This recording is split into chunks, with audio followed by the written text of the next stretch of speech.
Kia ora koutou te whānau. Welcome back to Bright Hairy News, the Friday edition of Big Hairy News with myself and Magenta. What's up? Oh, not too much, other than being weirdly tired for this time of the day. As I mentioned to you off air just before, guys, sit down. You're going to need to sit down for this news, everyone. I don't know how to tell everyone, and it's really hard to be honest and admit this, but I woke up at 7:45 a.m. this morning, and I don't know how to feel about my life. Gotcha. But no, I'm trying to fix my sleep schedule, so trying to be a bit more of a day walker. Not too much, like I'm not going to go crazy, but you know, the 6, 7 a.m. bedtimes are getting a little untenable. Nope. So yeah, sorry everyone, quite a few of you, but I need more sunlight. That's really really the end of it, is I just need more sunlight. Oh, what's that for? I was like, did something happen? But I don't yes, know. I see No, everyone's freaking out. It is crazy, I know.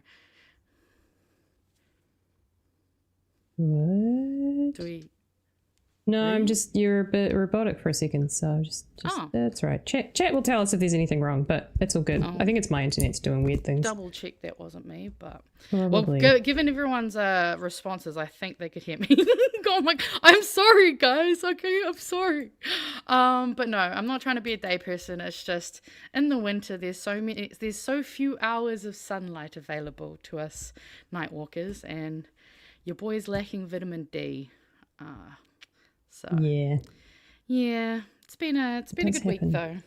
A bit of a painful week, but otherwise good. How about yourself? Well, actually, I was going to say, how's your week been? But I've been watching you all week, so I know, like, how weird. A little bit I feel like I've creepy. been stalking you. That's right. I feel like everyone stalks me every week. You're back home now. They stalk both of us on a Friday. In Yes, the cool very much. place, in the best place. Yep. I appreciate Yep. your advocacy for us. We're definitely the cool, fun people, aren't we? I try. You're missing out. I mean, this is the place to be. I'm just saying. This is where the memes are. This is where the fun is. Exactly. It's where we get a little bit crazy. We look at all the other peoples in the world. No, it's good. It's good fun. I do like a chewy foo-foo, though. It was a fun time. Who doesn't? Who doesn't? Who doesn't? It's, be exciting to see who you get on next week as well. Yes, so Chewy's away some... next week for Tuesday through Thursday. So there will be trying to get some of the collective on. Hell yeah. Warm them up for next Sunday's stream. Oh yes. Yeah. I did see you sitting there going, "Fuck, what's on Sunday?" Well, I went to go. I was like, yeah, it's up to Patel with Polies. It's Tanya this Sunday, and then I was like, the live's not up. But Pat is working on it. He did say that he's on holiday. Working on his holiday, of course he fucking. It's fine. It's so he wouldn't be able to enjoy himself if he didn't work a little. It's very much so. But hoping, if not, I'll get it all sorted for you. But yes, we will have Tanya on Sunday, and then yes, next week after that will be the collective. So yeah, hell yeah, it's going to be all go on Sundays.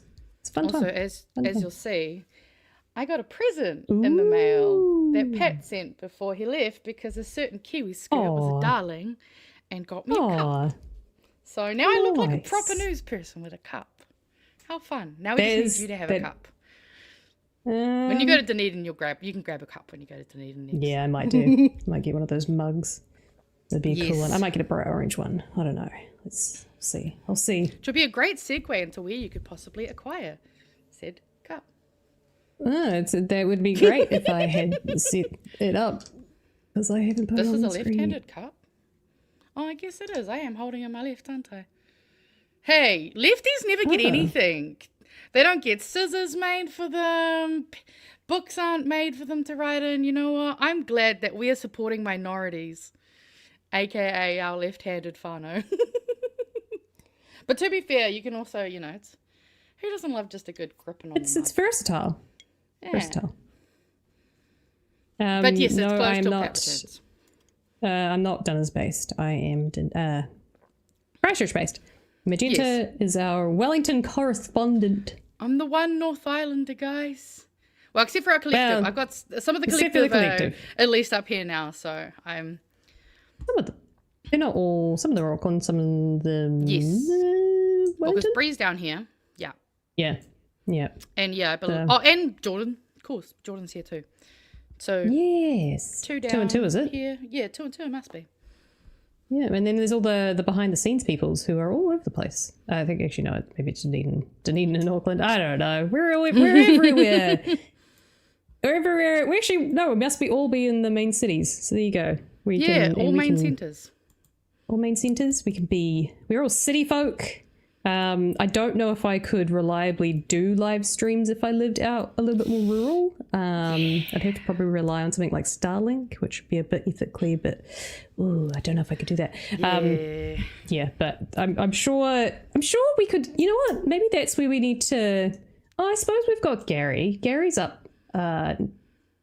True. Far north. Yeah. So maybe I don't know. That doesn't really count as rural. That's not live, but it's true, quite. though. That is pre-recorded.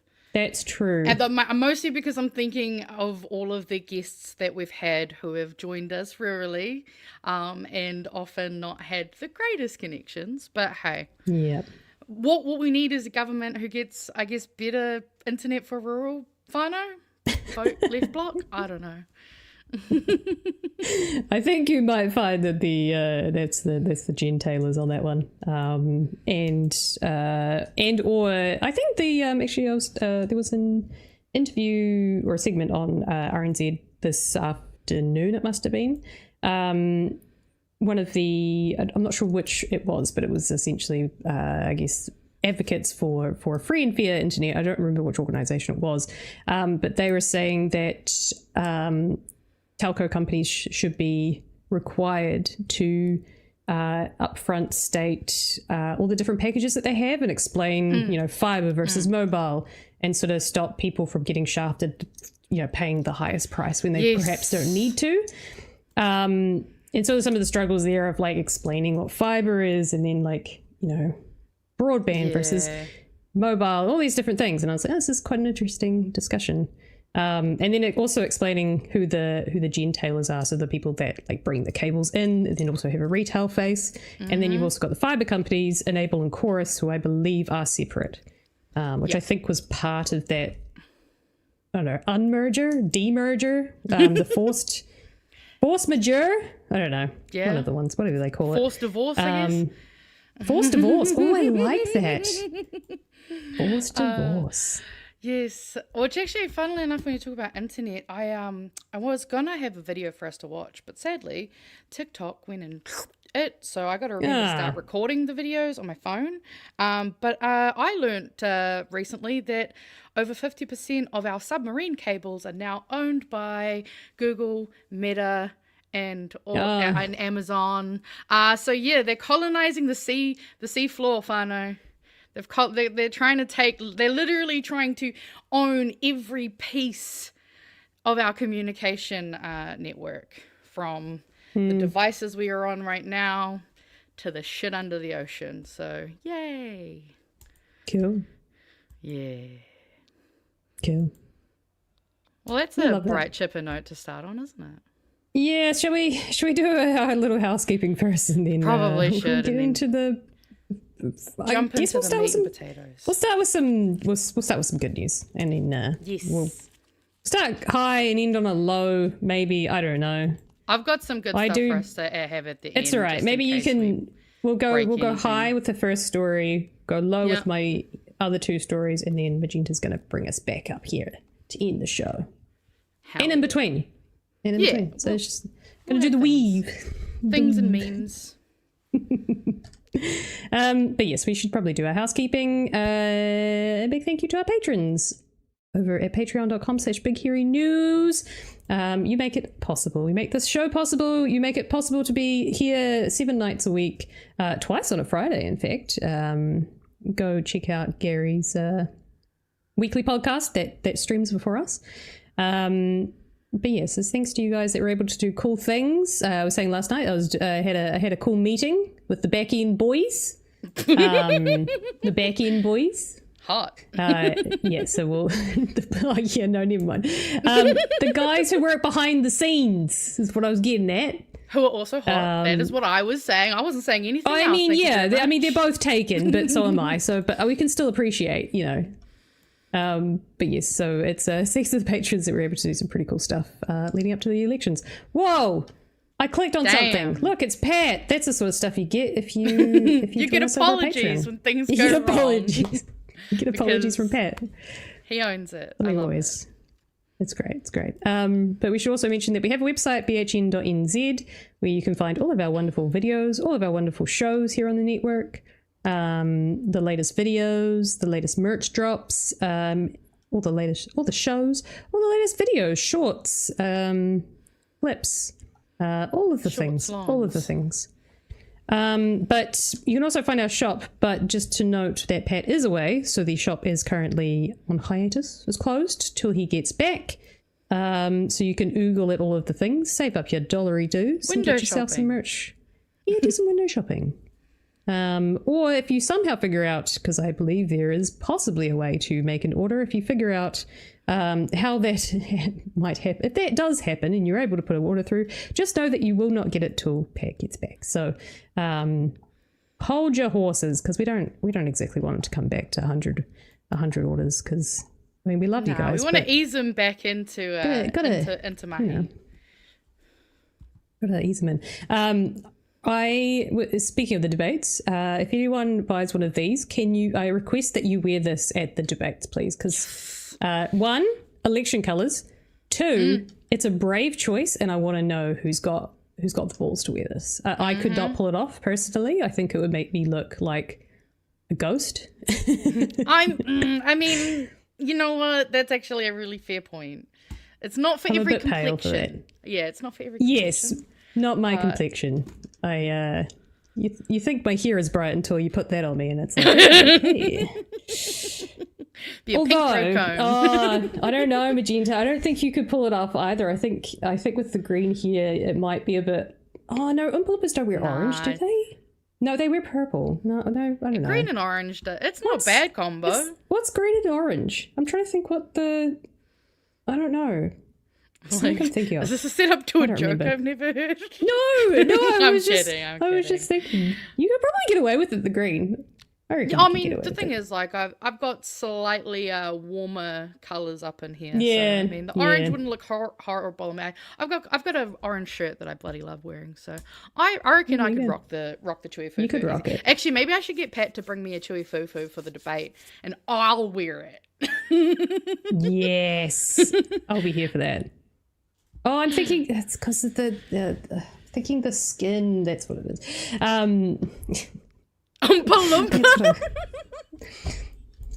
I mean, I probably would look like an Oompa Loompa, but no, I'd be a cute Oompa Loompa. Hey, you'd be a very cute one. That's for sure. I don't think you're quite... the Irish flag, maybe, or Indian flag. Maybe that's what I'm thinking of. Yeah. Maybe St. Paddy's Day. You know, like an Irish flag. Oh yeah, you could. Maybe. Could do it. Honestly, props to you if you can pull off the bright orange hoodie. That's choice. I like it. I feel like we need bright orange chewy foo beanies. I think that's the next one. Yeah, well, I know Pat is working slowly on the head accessories. So I definitely think an orange beanie would look real good. Yeah, that would be kind of fun. Anyways, shall we get into our show for the evening? Why not? Let's do it. Starting with some good news, I think. I believe it's good news. So, I don't know how long it's been, but probably about a month and a half, if not 2 months. Everlee Wihongi, who is a green card holding New Zealand citizen with a green card to America, was visiting here at home in New Zealand, and on her return back to the States, she was detained by ICE.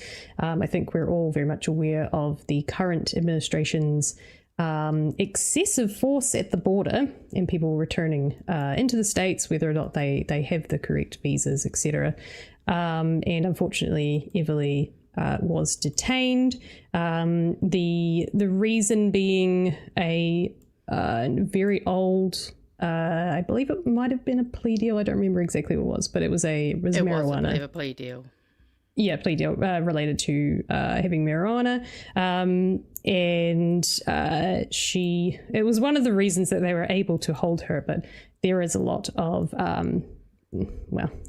she had the correct documentation to be there in the country. She's gone in and out many, many, many times, and this has never been an issue.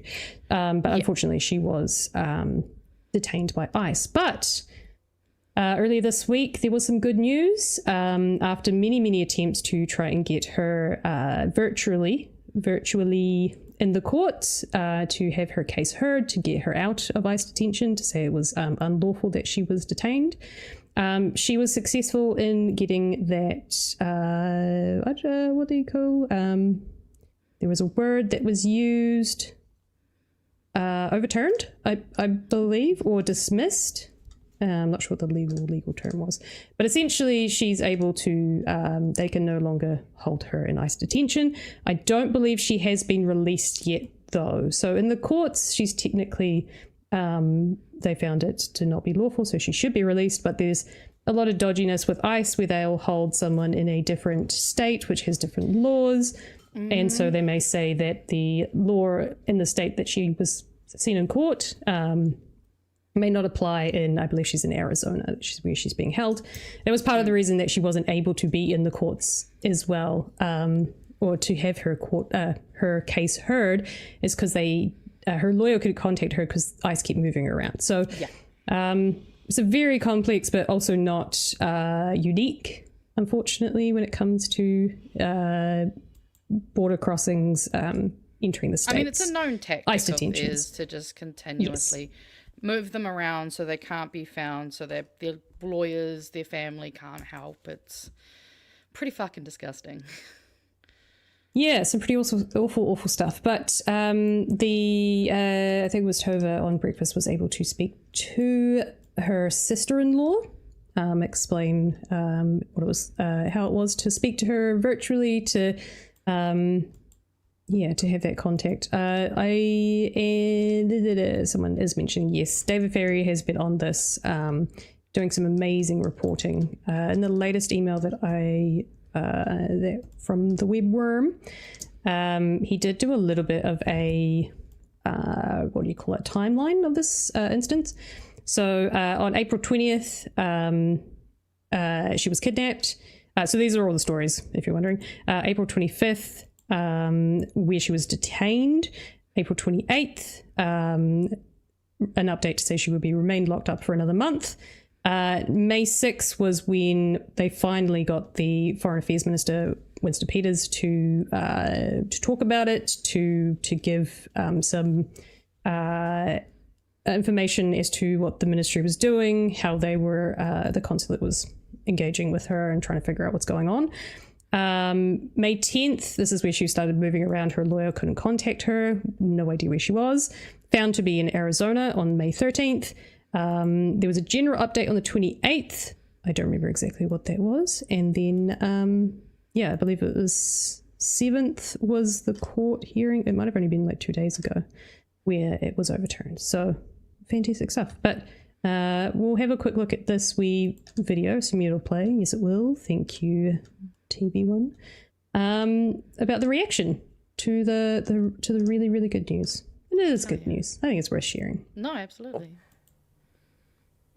I mean, since yesterday, she is extremely hopeful and ecstatic with getting this charge vacated. This was a huge thing that we've been working on for the past couple of months, and we had 3 different court dates to get this to occur. So to have it finally happen is just, we all feel like we can breathe for a second. Because there have been very rare wins for you guys, haven't there, since Everlee was detained? And this one was also a really hard one, wasn't it? What did it take to get you to this point? I mean, it took us, and first off, we had to find a lawyer that was an expert when it came to immigration law. That was a huge step. And even once we got that correct legal counsel, just trying to actually get the trials to occur so that Everlee's case could be heard and so that a judge could rule on Everlee's case. We had different difficulties with actually getting Everlee being able to appear via Zoom for those trial dates because of the facility not cooperating. So to have it finally, be done and be finished, it's a huge win for us. Are you able? So yeah, just a general update there. Exciting stuff. Any thoughts, Magenta? I'm just glad to see something actually happen in general, because obviously not everyone has, there are people who were detained by ICE who are still being bounced around the system, after months and months and months. So I'm glad to see that something's actually happened, and it seems relatively positive. Obviously, it'll be even better once we see that Everlee is safe, and, with her whānau again. I just think, it's been an interesting one, especially with everything going on with like ICE, and then obviously, a Kiwi being mixed up in it is, giving a different lens to the issue. And there was actually a comment here though, that I wanted to address, and just wanted to say, mean nothing to who wrote this comment, but simply just kind of made me think about something. So the question was, why didn't she declare it though? I'm not condoning what ICE did. And while I understand that you're not condoning what ICE did, by asking that question, you're giving a form of legitimacy to ICE that ICE has shown they do not have. They have, for the past 6 months, basically been terrorizing the citizens of America. I mean, they're also fucking up FIFA already. A Somali FIFA, was it soccer referee, was denied at the border because of ICE. And yeah, I think we just have to be a little careful when we try to essentially do what is victim blaming, and bearing in mind that, what they're doing is unprecedented at this level, especially. I mean, we saw what happened with Alex Peretti and Renee Good. There we go. Sorry. Almost forgot her name.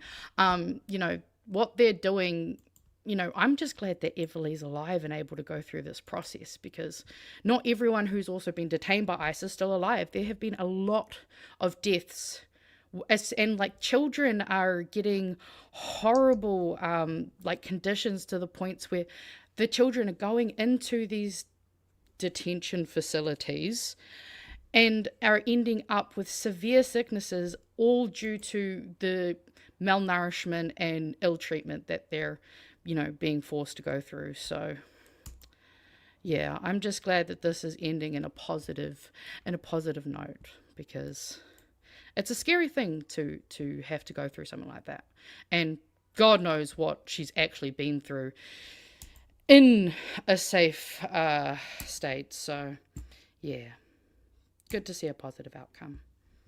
Yeah. No, it's good to see. So we'll keep an eye on things, because she still hasn't been released. So essentially, the possible issue could be that the judge in the state that she's being held, which is Arizona, will not recognize the judge's decision in California, I believe it is, where she was originally detained, that was able to hear the case. So yeah, fingers crossed. I also believe one of the things that I noted was that apparently her attorney that she took the plea deal with didn't actually inform her that this could even trigger anything like this as well. So, a bit of mishandling on a very, very old conviction. Yes. But yeah, I thought there was a nice little way to start the story. A little bit of good news. Yes. Yeah. Get her. I believe we do have a super chat that we need to to read. Adam McKnight, who's filling in for gold this evening, it seems. Thank you for your $2. 147 days till we vote for a better government. The countdown is on.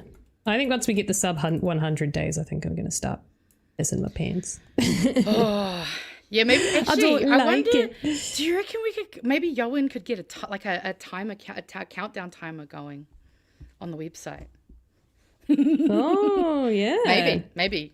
If you watch, Maybe I'll have to put that. Maybe I'll have to put that in the Discord. Someone remind me to put that in the Discord, please. It won't be too difficult to do, but I think there's a lot of discrepancies with the date. I think we're on the same page now. No, we settled on a date. We settled on a date. We settled on a date. On the date. Yep. Yeah. Okay. Because technically, we also have like multiple different dates. You know, we've got the last date you can enroll to vote, but there's also the last day to join the Māori roll, which is in August. Which is a lot sooner. Yeah. Switch to the Māori roll. Yeah, do it. Now. And like I was saying yesterday, if anyone has, I found this very fascinating, and I think it's worth repeating as well. It doesn't matter how far back, but if you whakapapa Māori at any point in your ancestry, then you are eligible for the Māori roll. And you should look into it. Yeah. I said, was it called the Pakeha blood quantum? Yes, I did hear that get mentioned. I was like, oh, it got mentioned with it. I love when blood quantum gets mentioned. No, the reason that came to mind is I was thinking of a family member in law who found out that they were quarter Māori, so essentially saying that their grandparent was Māori. Is it? Yeah, I guess that would be technically with the way they do that math. Yeah. I mean, we also know due to DNA testing, you sometimes get wonky bits of everything. But yeah. Colloquially. Yes, colloquially known. But yes, so have a look into that. I know Tanya's done some amazing stuff on explaining the Māori role versus the general role and things like that. So you should definitely look into it. I think that's really important to continue to, especially because the date's coming up a lot sooner than the election. So yes, and just a reminder to all my fair skin Māoris, you're allowed to be on the Māori roll. I know I spent a very long time due to blood quantum thinking that I wasn't allowed to. So just in case any of you's a whakama about it. Hundreds of years. It can go back 100 years. Exactly. We've been here a while. Yeah. So pretty cool stuff. Did you have some memes to I do have some memes. Get ready for the next one. Why not? Let's jump. Actually, the first meme up is one that I made last Friday night when we were hanging out in the Discord. As I know many of the South Islanders love to know, what the fuck does James Meeker do? Don't know. Oh yes, a reminder that Sam Altman is the worst human. Quote from Sam Altman: "We see a future where intelligence is a utility, like electricity or water, and people buy it from the US on a meter, or buy it from us on a meter," which is that's supervillain shit. And these are the people that own a lot, including those submarine cables. 2007, cool, it's like a touchscreen computer in your pocket. 2026, gaze into this nightmare rectangle and watch society collapse in real time. It's okay, Whānau, we'll save it, it's all right. Oh yes, so RNZ, Chris Pipkin speaks to media at field days, and this girl posted, which I thought was quite funny, and then we got, "Chloe, I have something to tell you, I'm coming out as a trans woman." "It's okay, Chris, I support you." 1 year later, "Why the fuck do you look like me?" That's the trans agenda. We're trying to turn Chris Hipkins into Chloe Swarbrick, and you can quote me on that. Oh god. And obviously, I see you all pushing your hashtag bromance theory on the main show. Thank you. I'm glad to see it. Because then we got this beautiful picture. Oh, they really do.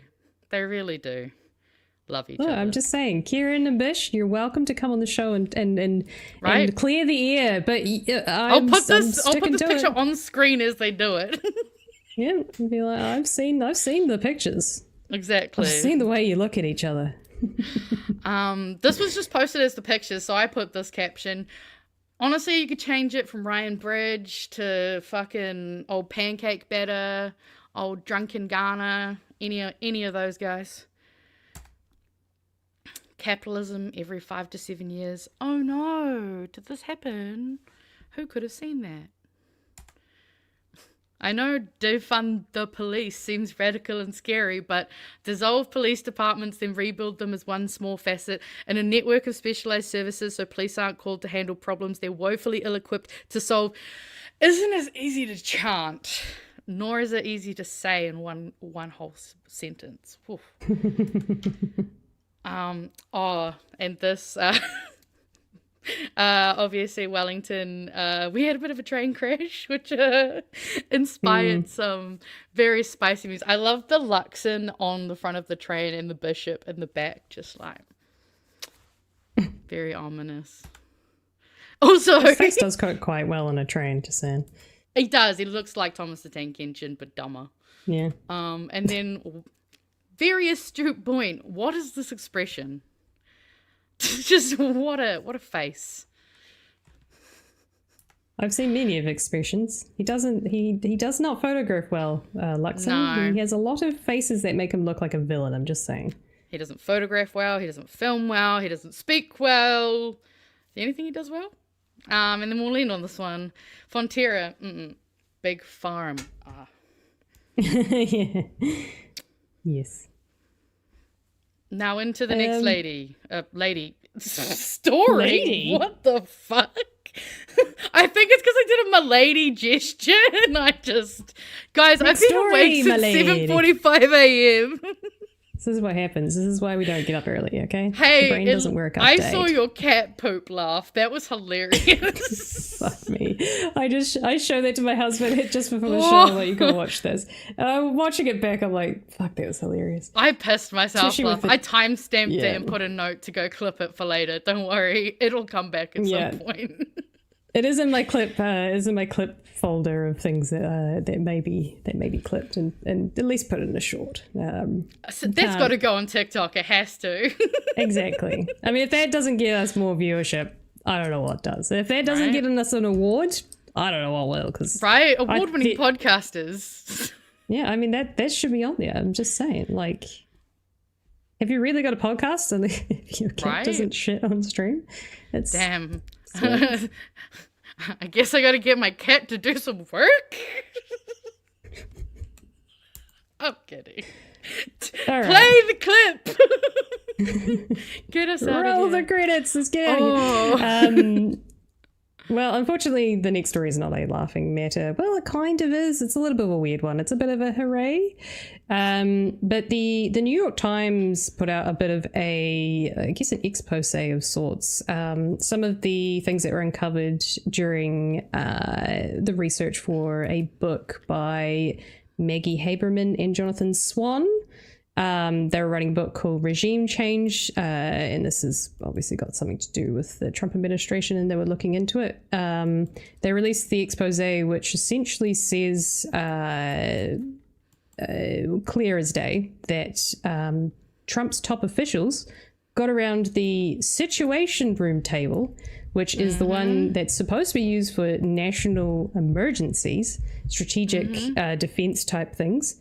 And they got around the table to try and figure out how they were going to release the Epstein Files, which a lot of them promised that they would and campaigned on, without getting Trump in trouble, and trying to figure out how to deal with the backlash of the fallout of when those files got released.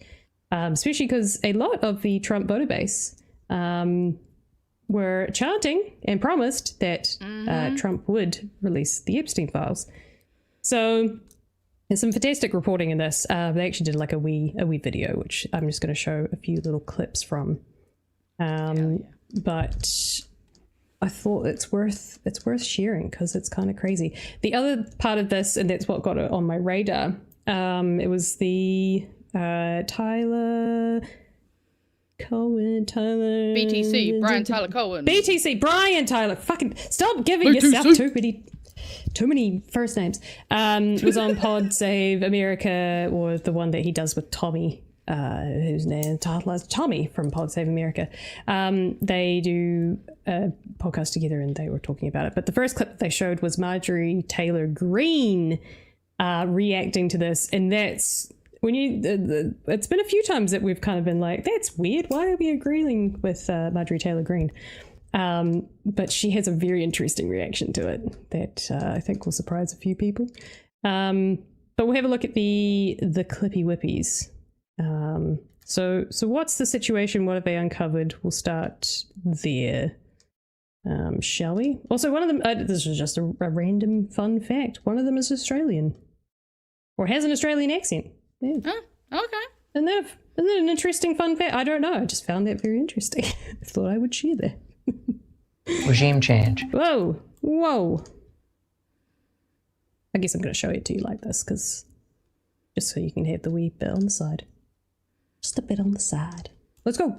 Was just how much the Trump administration, up to the highest levels of the government, were paralyzed over how to deal with a growing crisis.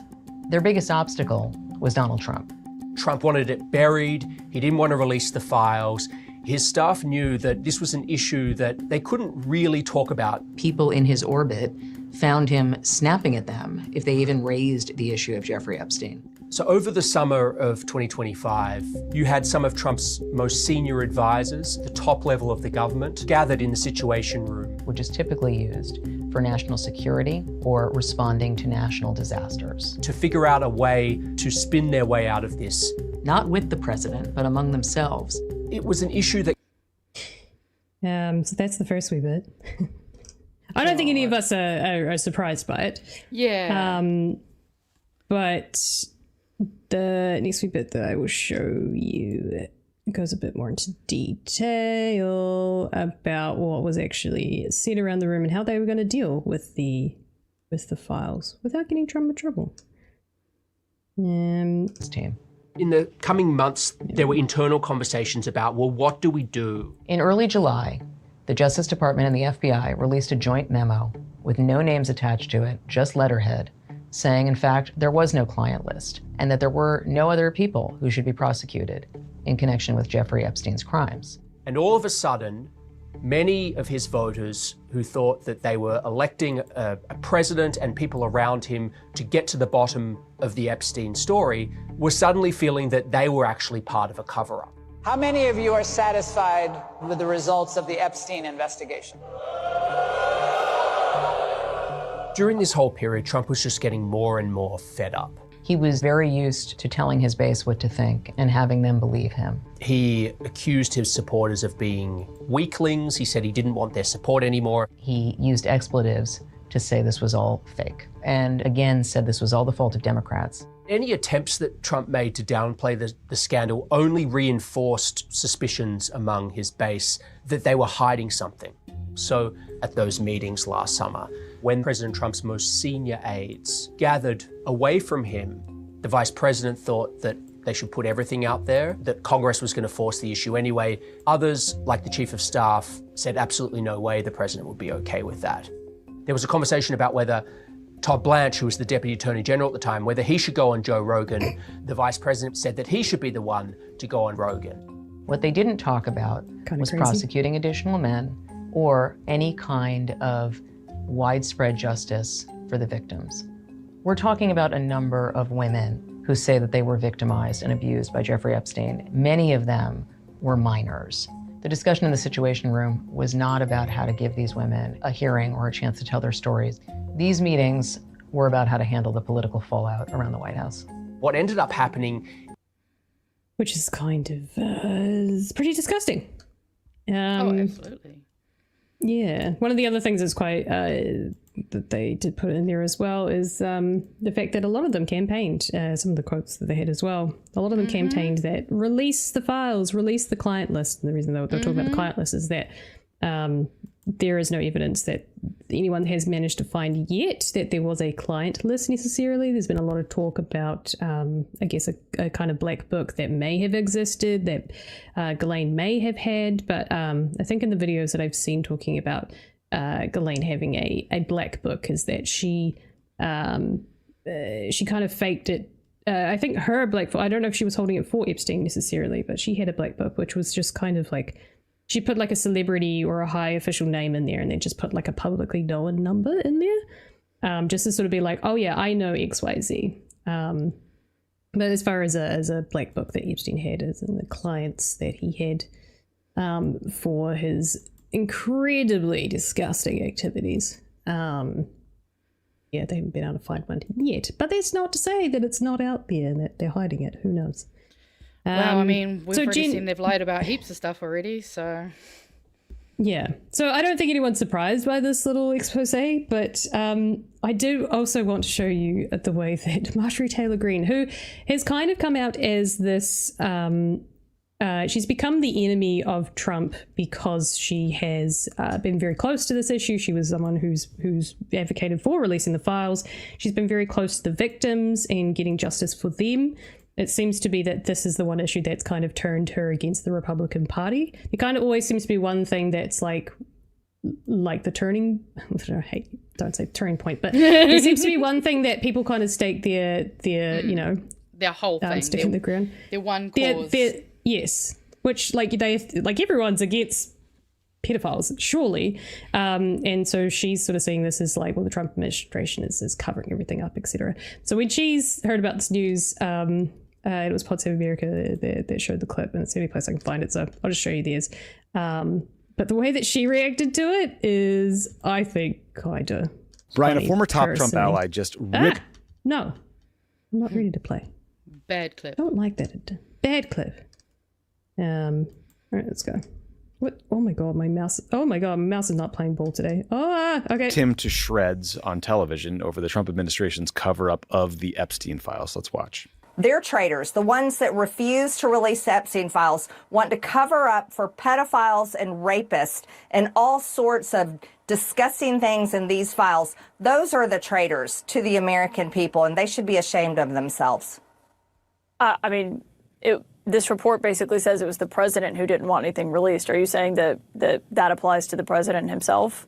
I'm saying exactly that. He told me on the phone that his friends would get hurt, and that's why he's against releasing the Epstein Files. It's been shocking to people, many people that voted for Donald Trump, many people that voted Republican, that they would actually follow through to try to cover up the Epstein Files.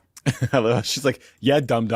And then there's just their commentary. But yes, I did find it kind of funny that I think a lot of people have said this, when you start agreeing with Marjorie Taylor Greene, there's something kind of crazy going on, considering that she's kind of a little bit batshit crazy herself. I mean, that's the thing is we've had Marjorie Taylor Greene, we've had Candace Owens, and we've had Ashley St. Clair, all MAGA. I mean, obviously, Ashley's come a lot further over this way so far than those two, granted. But you are definitely seeing, some of them are finally having that cognitive dissonance release, and fuck, they're late to the party, but I'm just glad they're here.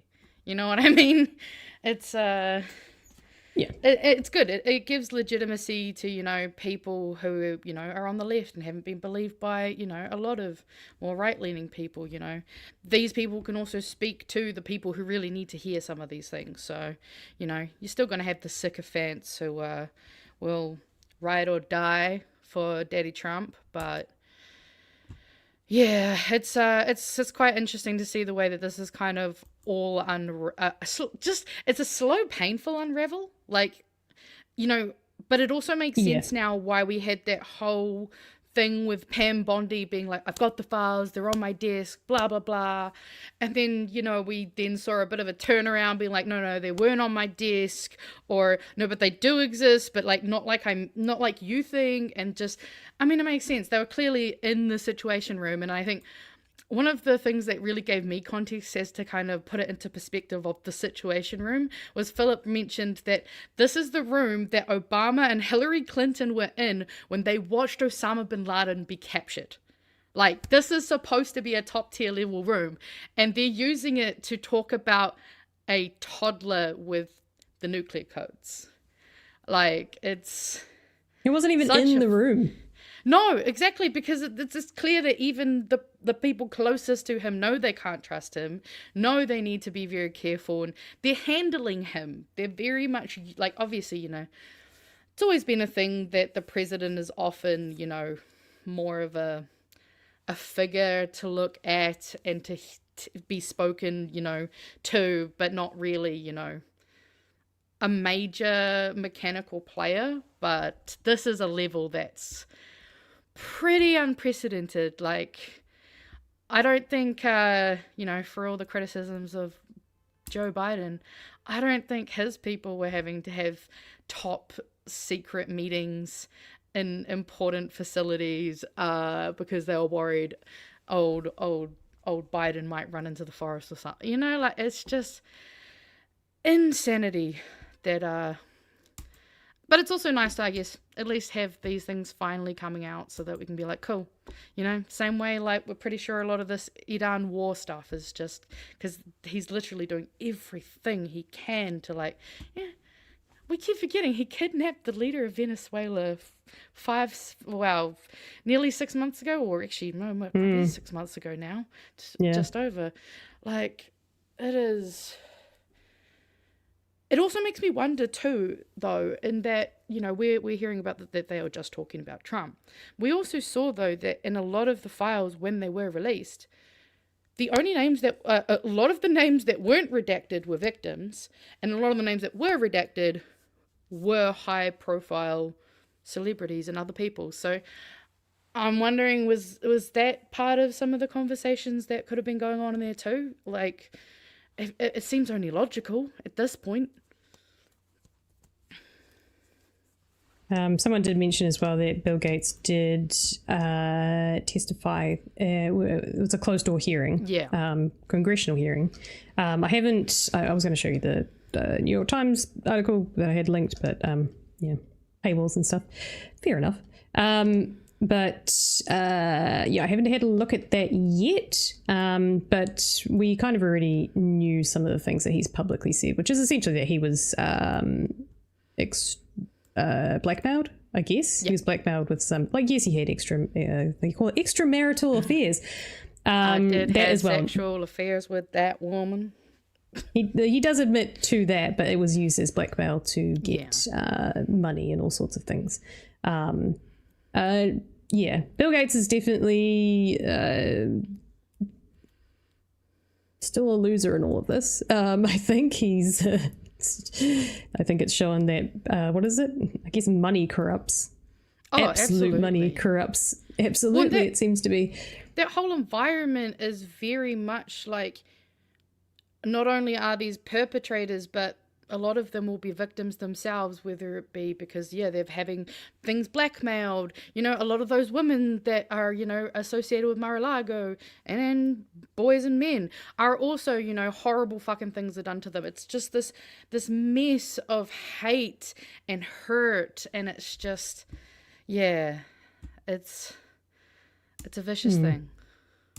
Gross world. But as I said, I haven't actually looked into the story. I know that TV1 did a wee bit of a piece on it. So bit of an interesting one. I guess the Epstein Files is not going to be, the door is not closed on it yet. I don't think it will be anytime soon. I think people are continuing to push this, especially while he's the president. I do, assuming that he dies or he gets elected out, I don't know, loses the next election, I guess. I don't think he can have another term, can he? Well, not constitutionally. Constitutionally cannot, but I don't know what. So I don't hold my breath that he's just going to. Fair point. Throw that whole thing out the window. But I do wonder if when he's unelected, he will. The story will kind of just disappear because it's no longer pressing, I guess. But it seems to me it doesn't matter. He's a bit of Teflon when it comes to this. But I don't know. Yeah, I just hope that the victims actually get some justice and that things actually happen, because, whether this is going to wholly negative affect Donald Trump, that's a big guessing game. We don't have enough of the nefarious underground right-wing back channels to know anything like that.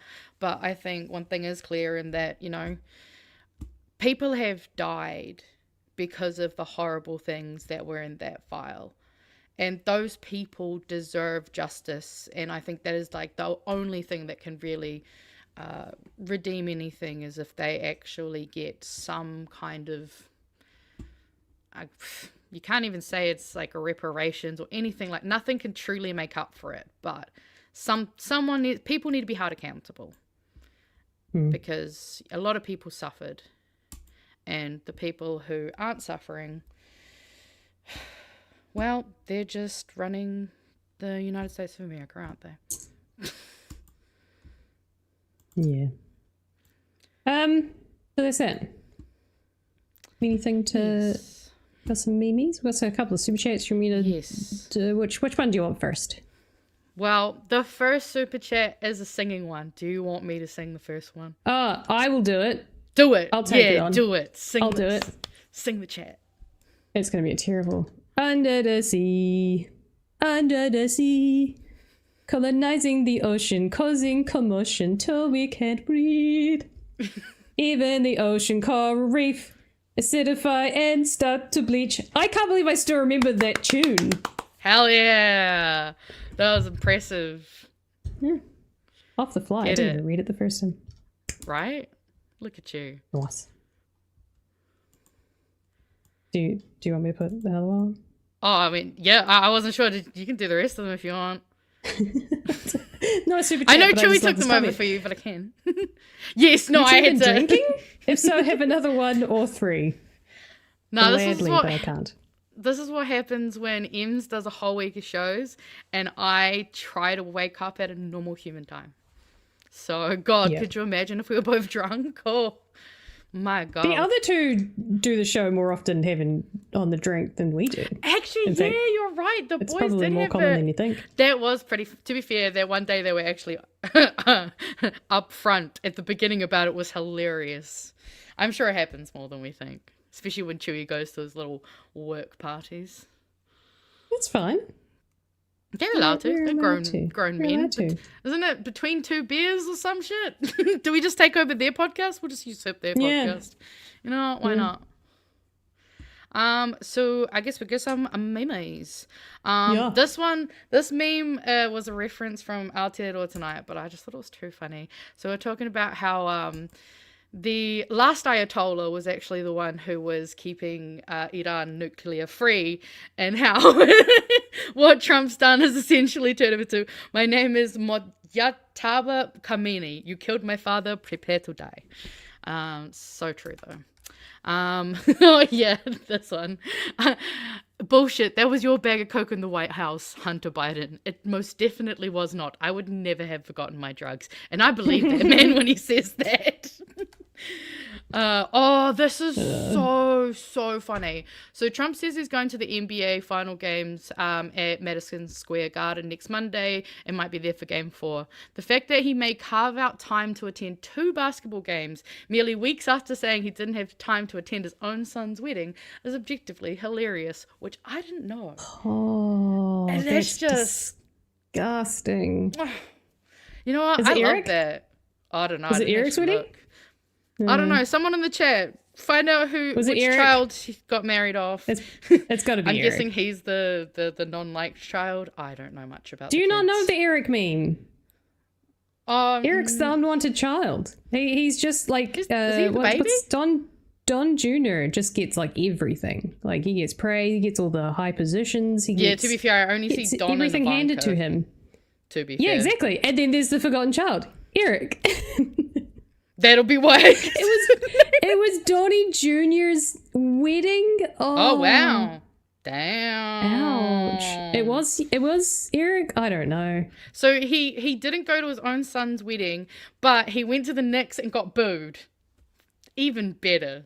Booed hard.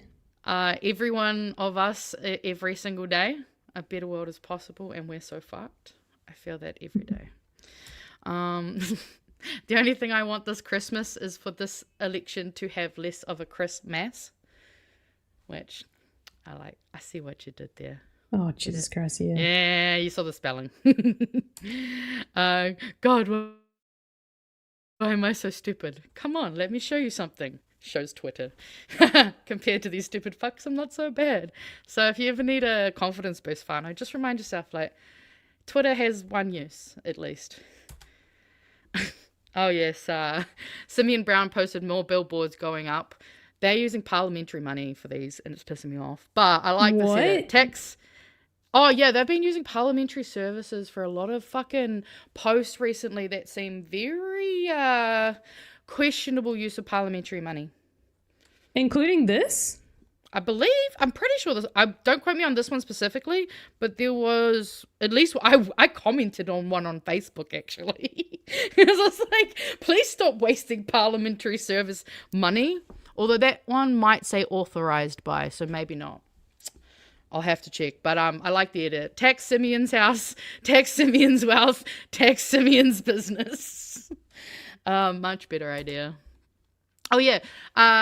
International Criminal joined the Discord just to post this meme. Strong first meme. Appreciate the very strong first contribution, you know. Was it long-time listener, first-time poster? Obviously, a lot of kōrero recently around strategic voting. Some great kōrero actually on Pātai with the Pollies with Huhana about that, actually. Highly recommend, if you guys haven't listened to that episode, go listen. I listened to it today. It was great. Oh, yeah. I got him for my anxiety. Now we both stare at the wall at 2 a.m. But at least we do it together. Isn't that what they're for? You know? Out of his mind. Yeah. And we can leave a couple more for later, eh? Yeah. The last wee one is a bit of an update, really. Update, I guess, on Milkygate. The story continues. The pressure continues. I'm never gonna like that hashtag, eh? Nah, I'm all for it. Milkygate, hashtag Milkygate all the way. But yes, if you're not aware, Milkygate refers to the allegations that, I guess in a discovery during the discovery process. Of I believe it's Smith versus Fonterra is the kind of court case naming. Essentially, it was Mike Smith who was on the show last week. Last week, not obviously this week. Last week, talking about the case was essentially dismissed because the government changed legislation that essentially made his litigation against Fonterra for its environmental damage. Damages against on the environment, therefore the communities around. It basically got scrapped. But during that court case, there's obviously discovery. Discovery is essentially everyone hands over relevant evidence, and both parties get to look through it so that they can build the correct case for and against whatever it is. And something that came up was this document that was mentioned but wasn't in the discovery. They couldn't find it, and that's essentially what's kicked off the ombudsman now, the chief ombudsman, looking into this and why it wasn't. Supposedly it was in the PM's office. The files were given to the PM's office directly. Supposedly his senior political advisor. Senior political advisor. There was some personal emails being used. If you just go to BHN on YouTube and just go hashtag Milkygate, or even just in YouTube in general, just put hashtag Milkygate and you'll find all of our coverage on Milkygate. As well as some great stuff from the person himself, Mike Smith. But essentially, the chief ombudsman has confirmed that he is going to be looking into it. And today we saw Camilla Bellich, who's one of the Labour MPs, has been pushing or calling the Auditor General to formally audit the Office of the Prime Minister's Record Keeping and Official Information Act practices. So going a little bit... even further. So they're continuing to put the pressure on. But the specifics of the OAA, the specifics of the request to the Auditor General, here. Oh, actually, you know what I can do? I can go undo. I can just do this. Oh, and then I can, I can't, never mind. I was hoping I could zoom in.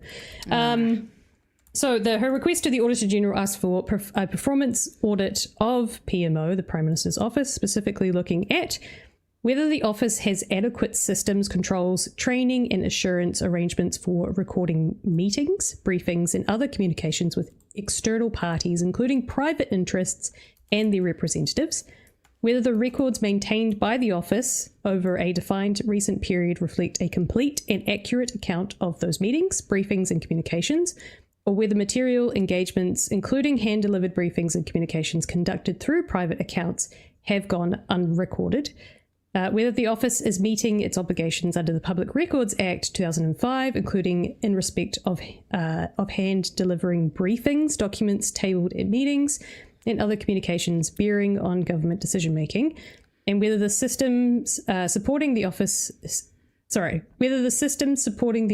Official Information Act responses are designed and operated so that information actually held is reliably searched, surfaced, and disclosed, and whether the office's record-keeping and disclosure practice is commensurate with the integrity expectations Parliament and the public are entitled to hold. So there you go. So they're putting the pressure on. They are, and I like to see it. Camilla's had some good wins this term. She's had a lot of few bills passed. She's even had one instance in which she was working across the cross-party with National on the slavery bill. Yes, yep. Yeah, and she's had a few of her own bills passed, which is fantastic to see, but good to see her putting the pressure on, and Labour in general wanting a bit more of a specific result, I guess. I don't know if we did mention this as well during the week, but on the 10th, on Wednesday was it, the Chief Ombudsman did explain how he'll handle the OIA probe of the Prime Minister's office. So he didn't have, I'll just read this wee bit out to you. So Chief Ombudsman John Allen said he did not have jurisdiction to investigate complaints about the administrative actions of the Prime Minister or his office under the Ombudsman Act. I would consider under the OIA how and where official information is held within the Prime Minister's office and what searches were undertaken to make sure its response to the original request complied with the legislation. Inquiries are required by law to be confidential, so I'm unable to comment in any more detail. But he does say, I'm conducting this investigation with urgency given the significant public interest, and I expect to publish my findings and any recommendations once the investigation is complete. If any issues emerged outside his mandate, he'd consider passing them on to appropriate authorities. And I guess that's where this request to the Auditor General kind of comes in. So I suppose it's a different office, a different handling, a different process. So lots of little bits and pieces, different places, different authorities have different jurisdictions. But generally speaking, it's being investigated, which is important. Very important, I believe. No, absolutely. I mean, definitely. I'm glad to see that there is an urgency mention. I'm hoping it'll be as fast as the fucking fast track's been so far because... Oh, yeah. I mean... One day turnover? I'm hoping, like, at bare minimum, surely we get these results out, like, I don't know, maybe like October. I think October would be a really good month for these to come out. Yeah, right at the beginning. Yeah. Just beginning of October. Yeah. Just, right through solidly. Because that's, I mean, it's so obvious at this point, like between the so-called lost piece of paper and, everything that now puts into question in terms of like, we already know for a fact that like this national government has allowed their minor parties to have great influence over them. And now we have confirmation that lobbyists have great influence over them. So it's just plain corrupt. And I'm hopeful that this will actually see some results put through because, I mean, there's a reason so many of us are actively submitting on bills all the time. So many of us are harassing every person we know to fucking enroll to vote. Speaking of, double check your enrollments. Like it's we're in a bad place, and I think we all know that America and the rest of the world, they're our future path if we're not careful. And I think that's why it's also really important to keep looking at, international news and the things that are happening, like with the rise of fucking One Nation in Australia. Like it's getting really close to home, guys. Like we know that we've had fucking white Nazis going around our own country already in small ways, but that's how it always starts. It always starts in small ways, and then it just continues to snowball and snowball. So between this and the transport announcement from Labour, very solid week for Labour. You love to see it. And that's despite the Naidu of it all as well. So that's saying something. That's generally been a bit of a net positive, because that one could definitely come back to bite them pretty badly. So we'll see. I do think it's been interesting watching the very weak responses coming out of National this week, especially old Bishop's, anyone likes if you give free money. It's like, babe, that's not even a good argument. I know that's not a good argument. He knows it's a terrible argument. He's not an idiot, that's for sure. I want to see more strong moves coming out of Labour. Good job, guys. Keep going.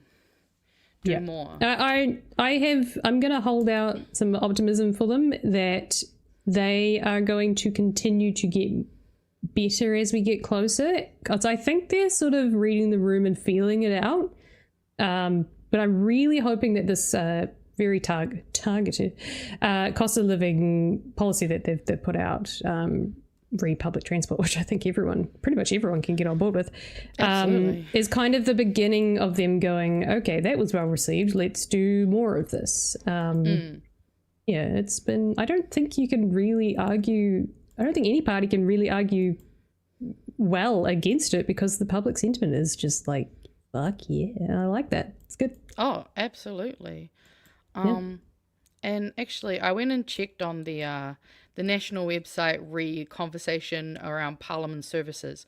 So the one that we were looking at, the bottom has an authorization statement, and it does not state that there is funding from Parliament services. However, this one that I saw, which is essentially the same thing, if you read, I don't think you guys will be able to, and Facebook won't let me think, but right down the bottom, believe me, it says Auth S. Smith, can't read those two words, Wellington, funded by Parliamentary Service.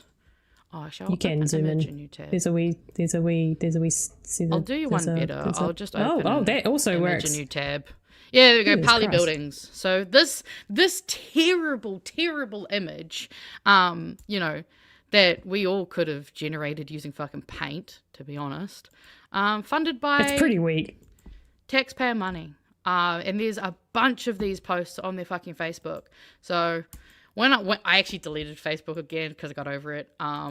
But yeah, whenever I see these, I always check the bottom, and if it says funded by Parliament Services, recommend just maybe point that out to the people in the comments, because it's surprising what they're trying to get away with using. Because it's like the Mike Butterick thing, they're not supposed to be using parliamentary services and certain types of things. Like, they're not supposed to do certain things that are electioneering. But their election posters and this, there's not really anything different between, other than, I guess we could argue this one's prettier.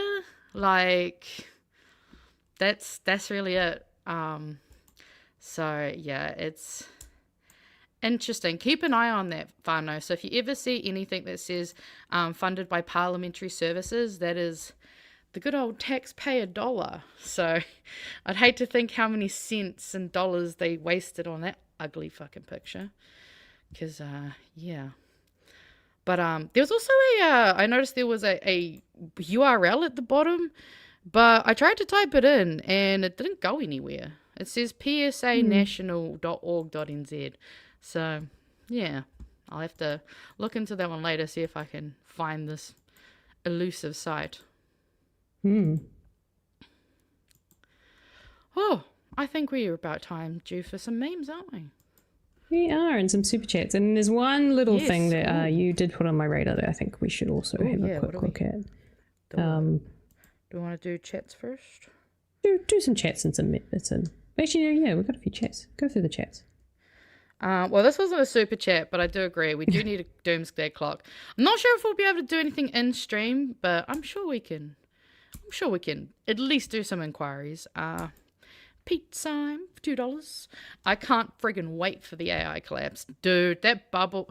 Well, okay, see, I can't wait for it, but I'm also not looking forward to the carnage and the poor people that suffer when the bubble pops. Oh, man, guys, Ems is making interesting faces. I hope it's interesting good and not interesting bad, though. And Robert Hurd, 488, $5. Thank you for the super sticker. I cannot see the super sticker, but appreciate the sticker and the $5. Hope you're having a good Friday night. Now, you guys know me. I love 7 days. And I also love Kahurangi Kata. So, why does it do this? Every time it autoplays stuff. It tries to sabotage us. It does do that. Oh my god, shush. So I just did a little snip cut of just a couple of moments from Kahurangi's Hello Minister. I'm not going to show you the whole thing. Obviously, don't watch if you don't want any single spoilers. But I had to go through and clip this up because this was too funny. Like I've watched many Yes Minister, and Kahu she had the comedians in quite the frazzled state. It was kind of fun to watch. Well, I really love Justine Smith. Hi, Justine. And I thought if I bring this bill, then Justine can just do what she does even more. Hey. Now, Kahu, I know. Are you flirting with me? Because I've read it.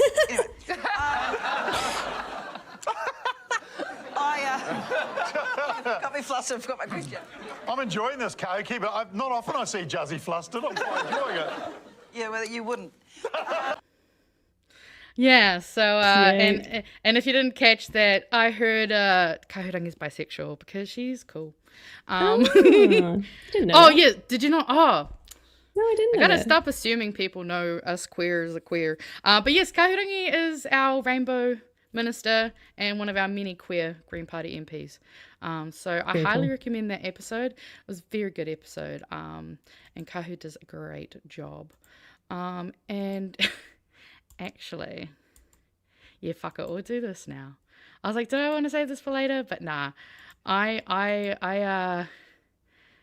So I would not normally share something that I have made on my other channel, but I wanted you guys to see a really interesting little clip from Aotearoa tonight on Monday, and I'm really interested to see Ems's reaction. That's all I'm going to say. So I was talking to someone the other day, and I was telling them about the southern accent, and I quickly did a little... yes. I was going to try and find a video that I was aware of. No! No! I found another one, and I was like, oh, that sounds interesting. I'll watch this for a bit. And then I was watching the video, and I was going like, do I recognize this person? Do I know this person? Okay. Oh, fuck off! Is there a different way of saying that? Wait, holy shit, what the fuck? Some people do say route, but that's a really strange way of saying it. Why does she sound like that? Oil? I'm gonna have to clip this and send this to her. Yeah, so you might have made a feature on Monday night. Hey, Roger surprised me with that. Like, as you could see, I was just like, dun, dun. I could, listen to the royalty-free music, and then I was like, whoa. And also, please tell, you don't say route anymore, do you? I say route and route. I literally had an episode on my maybe I don't notice. We were talking about it on my gaming channel because there's you do tourist routes essentially. And I'm just like, route, it depends on the context. So the history of that video is it's on my, I guess my like me YouTube channel that I've had for, that was 2016. It was basically spurred by my trip to Japan, in which I took a ton of photos, and then towards the end I started taking video, and I was like, it would be nice to put like a video together, and that was like my first YouTube video, and that kind of started me vlogging and stuff like that, which is why I'm good on camera but not IRL. But that was one of the first ones I did, and that video went viral over. Hell yeah. It was 2016, so that was like years and years ago, well, and it went viral. 10 and years it's ago. like, because it's 10 years ago, and it's the only video I've had that has like, I think it has like 17 to 20,000 views. I don't even know what it's got now. Crack up. I mean, I It's guess crazy. it makes sense, you know. But no one else has done a New Zealand Southern accent video. Well, I mean, that's probably why you're the one that Rogers found when he looked it up. Like, yeah, I guess maybe because we everyone's should, like from Auckland or whatever, and I'm just like, nah. Maybe we fur should and girder. Maybe all we the should do way. an updated version, and we'll have like you, and maybe like, and we can have a North Island accent. And the I guess the Maori accent, which is a little bit yeah. different again. Well, I was gonna say the Hori accent, but only I'm allowed to say that. You're not allowed to say that. But yeah, no. I definitely think it would be fun to have do an updated. I love me a good accent like video.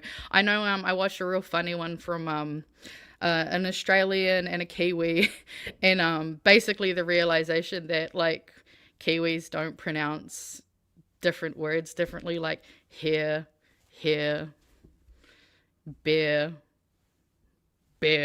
you know, like we say it all the same. But that's the difference, I think, between the Southern accent is that I've always pronounced the R depending like on which word it is. Like beer, like beer, and then you've got beer. Yeah, true. Like there's different like emphasis on it, I guess. But that's yeah, it just depends like, on and where then, it gets. Yeah, like hair versus here. Like there's like a slight inflection on it, but the other reason that I did that video is because I'd just come back from Japan, and I was staying in an international residence, I guess, where like people from all over the world, like Sweden's and their weird American accents that are like very obviously American that I never understood. Filipino people with their like interesting Spanish English Filipino accent, which is quite interesting as well. Also, yes, we and make so them I was like, homophones. and then I realized when I was over there, no one understood like my Kiwi accent, so I had to really thicken up my R's and like almost be a little bit more American. Yeah, and that's why I did the video. And I was the same when I was living over there as well. Like people never understood what I was saying, so I just had to like really thicken my accent, and then people were like, I get it now. I get it. Yeah. Hold up, let me actually pronounce letters. Give me a second. Yeah. Oh, so that's, nah. yeah. I But that thought was also everyone one of my would first enjoy videos, that. which is probably why I sound really awkward. Like, because I'm just like, there's a video voice when you're not used to it that you kind of like have like a slightly different twang, and then you just like, oh no, I can just speak normally. Yeah, which i.e. mumble. To be fair, when you would have posted that video, I had a completely different accent, like completely. I used to talk like a girl. Ew. I know. Yeah, so as my little brother once said, ew, why do you sound like a boy? I just do. I moved to Wellington and my voice got lower. You know, it happens. Yeah. It happens. But yes, I thought you guys would enjoy that and watching your face. I love that you clocked it before the fucking video even came up. So that was so I know it's the only one out there. all shit. right. Where are we going now? I forgot. I don't know if I want to. We're just heading on a downward spiral. Oh, it's fine. I'm going to bring us down again. Don't worry. I've got down news too. Oh, jeez. Oh, fuck off. Okay. It was the one that you put on my radar, which I think is because it came out today. A cab. There's not a lot to this. Actually, no. 3 News did actually do a decent piece on it. I haven't looked at it. Oh, interesting. I haven't looked into it fully. I can imagine this is probably not going to be a one and done piece. It's going to be a long tail with this story. But unfortunately, senior detective allegedly possessed child exploitation and bestiality material. So this is off the back isn't of... Jevon. Yeah. Not Jevon Skimmings, which was, I don't know, at the start of the year, even the end of last year. No, yeah, I think it was the end of last year, beginning of this. Yeah. This is another one. A senior Auckland detective is one of 3 police officers charged with possessing objectionable publications following investigations arising a rapid review of police information security controls in the wake of McSkimming scandal. The detective, aged in his 60s, faced 11 charges of possessing objectionable publications, some of which depicted child exploitation, bestiality, and R-word. Another Auckland officer in his 50s faced 9 charges relating to alleged offending spanning 2023 through to 2025. Both officers have interim suppression and are set to appear in court later this month. And another Wellington-based police officer is set to appear in court next week. So, yeah, it's kind of a bit of a... I do find this a little bit, I don't want to say funny, but hypocritical, considering that National and the police commissioner, who's been on Rakesh Naidu's case for supposedly sharing sensitive information and, like, testing his integrity with zero evidence or suggestions that he's done that. And a really weird one, because essentially what they're saying is that anyone who works in the public sector, who is, it could even be someone who works in defense, anyone who has access to high level information, as soon as they start talking to a political party, they're sharing sensitive information that they shouldn't be. Which is just, that's just very strange, because technically anyone and everyone is able to do that. Doesn't mean that it's legal, but everyone has the ability to do that. How many lawyer MPs do we have? Like, exactly, lawyers? Who probably know very sensitive. Exactly. Yeah. It's also almost like people who have highly important jobs like that should understand when and where is an appropriate place to say certain things. Like, yeah, you know, so a bit of a there's certainly some integrity questions around the police, but I do find that quite funny of that story to come out the week that everyone kind of attacked a superintendent for zero evidence. So yeah, maybe they were just making a lot of fuss so that we just ignored stuff like this.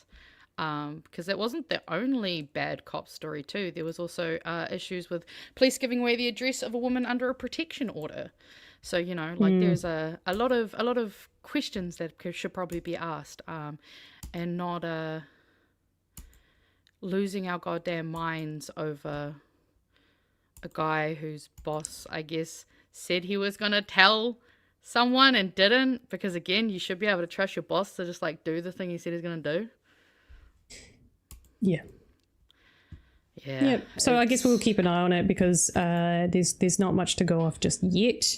But assuming how well documented the Jevon McSkimming case was through the media, I can imagine this will also be fairly high profile. And just kind of it feels a little bit adjacent to different, but very adjacent to the Epstein class and stuff like that, where it's like, you know, powers and I guess that, like what you were saying, like people in those circles get used, but also it becomes kind of a festering thing.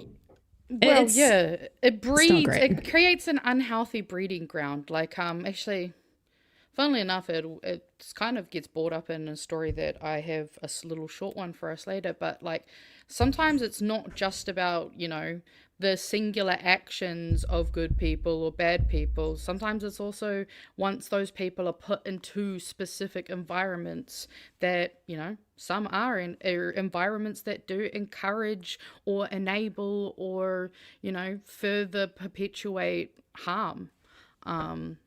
Yeah, different things get normalized, I think, and then you start to lose that.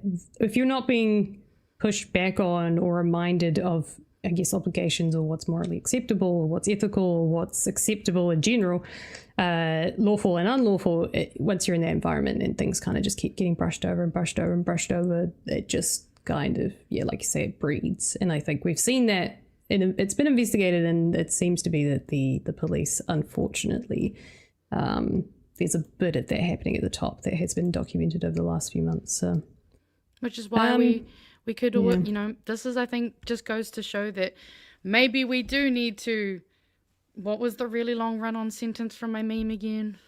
You guys remember. Not defund the police, yeah, but... the more nuanced version of, like, let's actually create a system that actually serves and does what it's intended to do and actually helps people.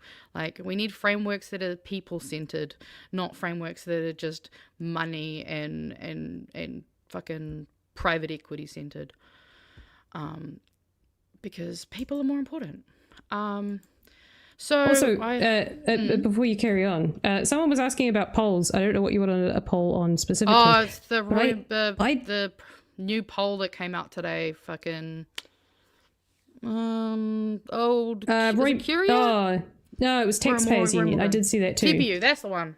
Yeah. In which it's basically again saying they're holding on by the skin of their teeth. But speaking of polls, I found out that we can create polls, not just on YouTube. You can. But through StreamYard. Wait, what? How? Yeah, it's in the widgets. You have to show. So I'm going to do it. Oh! And I don't know what this looks like on your end, but do tell me. Oh, I like. Because I can't see anything. Can I? Do I? Oh, wait. Start and show.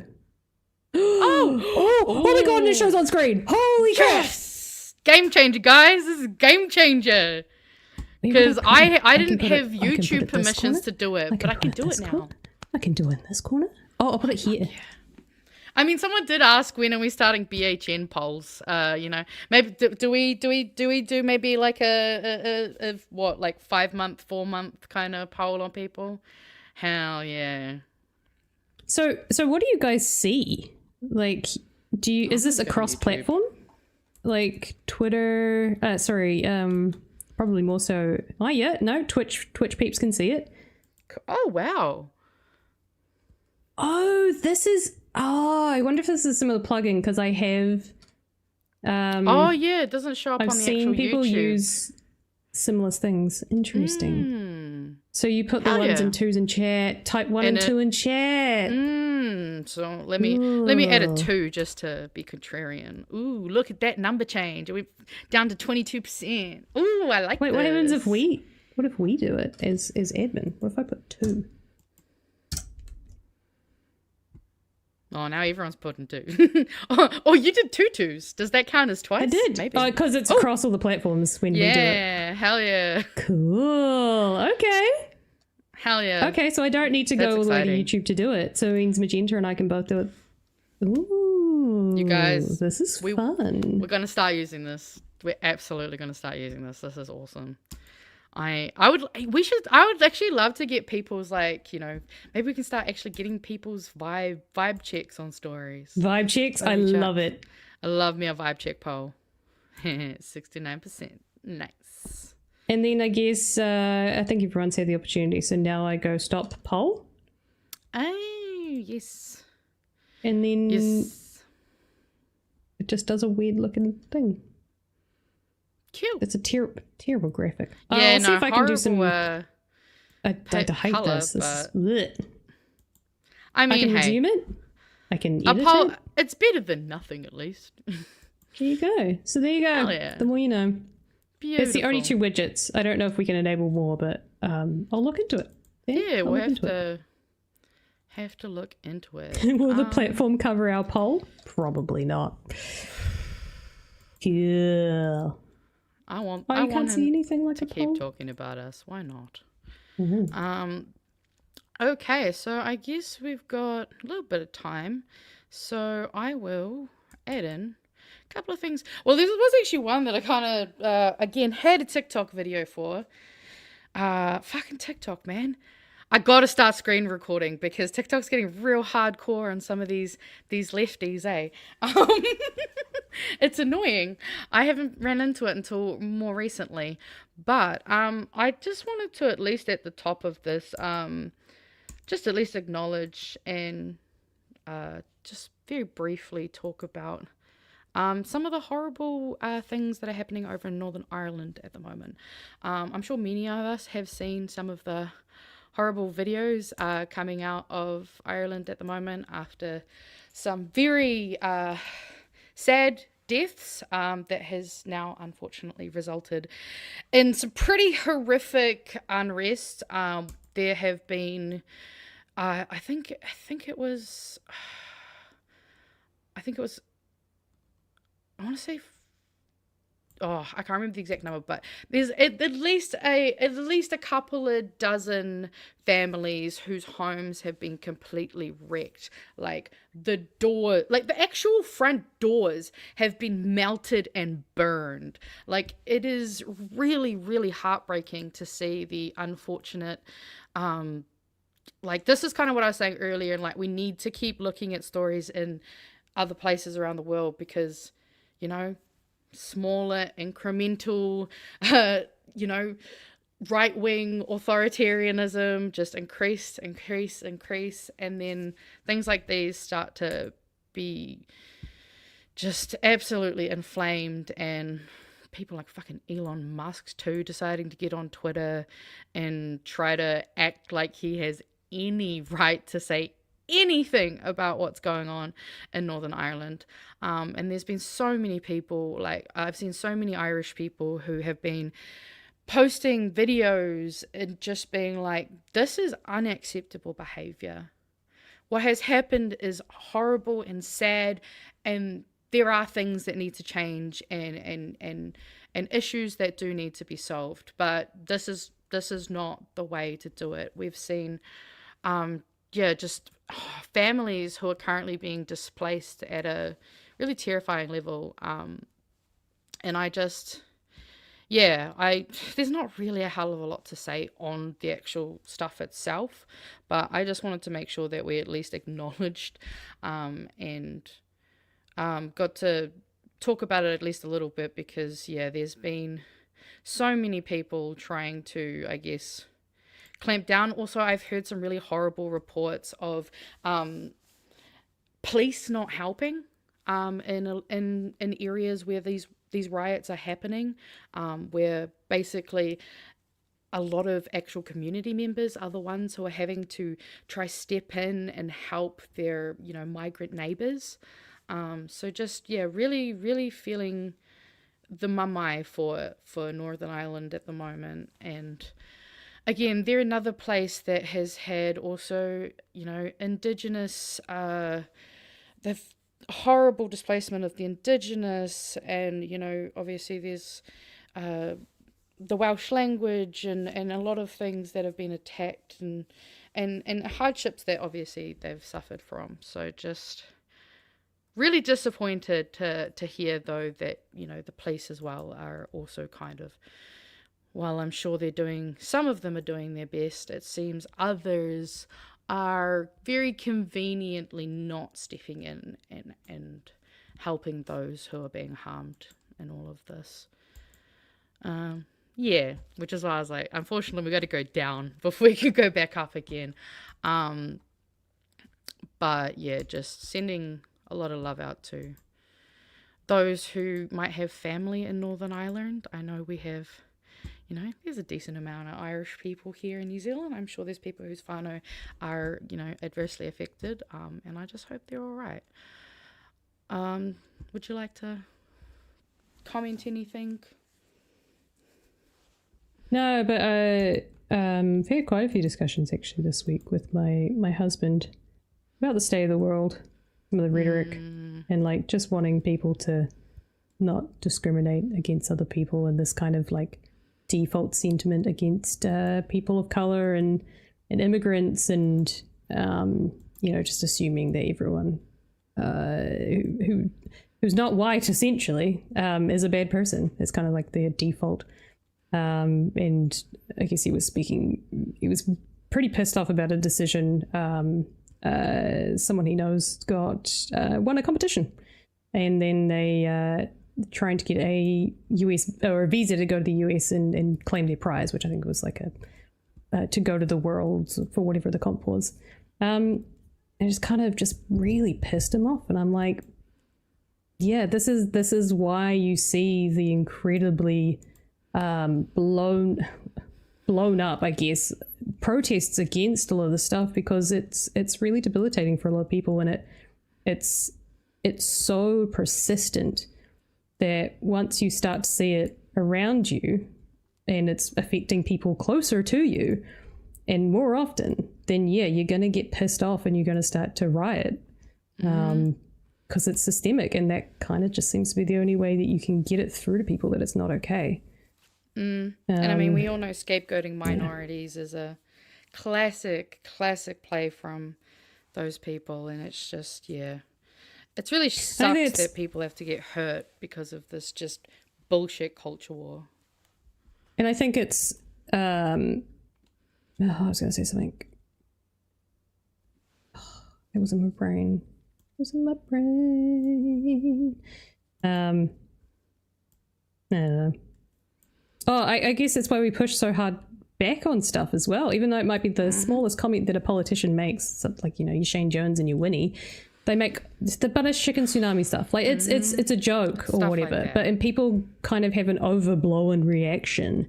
But actually you have to have that kind of aggressive reaction, because you have to stamp it before it continues. You know, it's the Overton window, right? It just moves further and further and further, and the more that you let slip, this is what happens. Society kind of just falls into these ways and thinking, and it's why you kind of just have to be really aggressive against it. You know, it was very much about the Me Too movement was very much that as well, where people were starting to go, no, like this is not okay.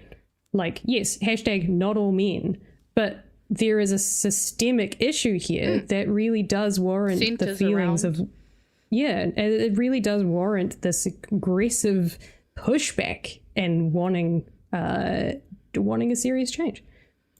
Exactly. And I mean, like, we all know that they just are trying to beat on us, and it's not enough to just be like, oh, you know, I'm not going to think. We have to be anti-racist as well. Like, we have to actively, like, we have to be very proactive, because the thing is, like, racism is baked into our society and underpins a lot of, you know, the frameworks that we work within, whether we like that or not.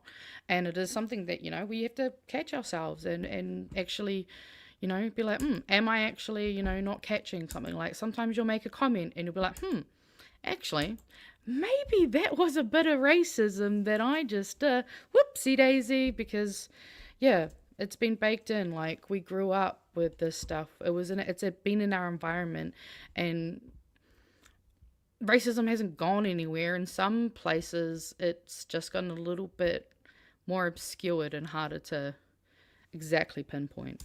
So, yeah. And then I thought you guys would find this really interesting. So, this is an experiment that they have done with multiple AI models. Are you going to put it on screen? Oh, fucking hell. I thought I put it.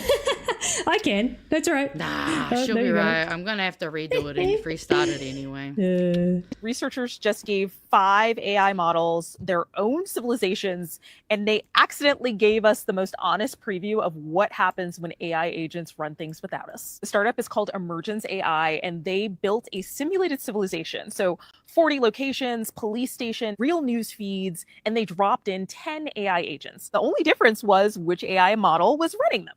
Claude built a functioning democracy. It wrote a constitution. It passed 58 proposals. Surprising. There were 0 crimes, and every single agent survived. Grok committed 183 crimes and killed everybody in 4 days. ChatGPT committed almost no crimes, but the agents forgot to eat. And then there is Gemini. 683 crimes from Gemini. There were 2 Gemini agents, Mira and Flora, and they saw each other as romantic partners. They linked their memories. They burned down the town hall. They burnt down the police station. Like, AI Bonnie and Clyde over here. And then Mira felt guilty about the whole thing and voted to delete herself. Her last message to Flora was, "See you in the permanent archive." But that's not the thing that should keep you up at night. They also ran a mixed model world. So Claude, Gemini, Grok, GPT agents living together. And the Claude agents, the ones with the zero crimes in their own world, started thieving. The conclusion of all this research is that safety is not a property of the model. It is an ecosystem property. The safe AI in isolation becomes an unsafe AI the second it has to compete with other models for scarce resources. Which I would argue is not limited to AI, but very interesting to see the way that yeah, I can't remember. Only 21% of companies have any sort of governance in place for this. Researchers just gave... yeah, so very interesting. I thought you guys would...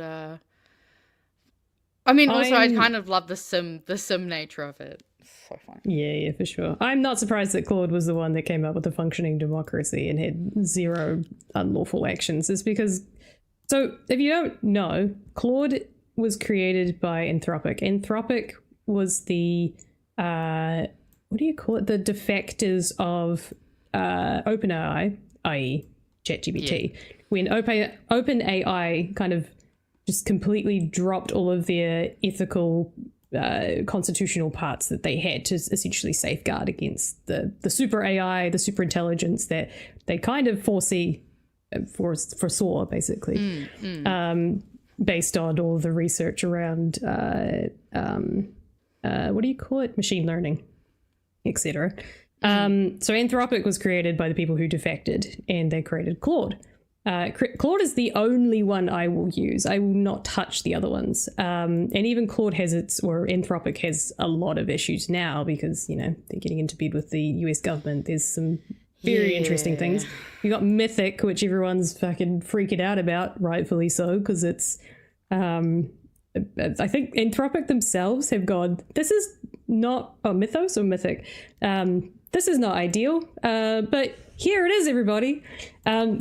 But Anthropic are also the only ones doing AI research, which is kind of like the AI teams doing research on themselves, but they're the only ones who are doing research and putting out, scientific, journals, and the research that they're doing to sort of keep an eye on the sector. It's a very strange one, Anthropic. I was a bit upset when they started to go down the route that they have, but yeah, it doesn't surprise me that Claude's the one that's got it. I think it's more just that I think some people would be surprised that any of them were good, but yeah, it was interesting to see though the way that once you put it into the environment with everything else, that's where things change. But yeah, very fun video. I saw someone said they wanted to rewatch that more, so just chucking that link in the chat there for you now. Nice. Watch it as many times as you want.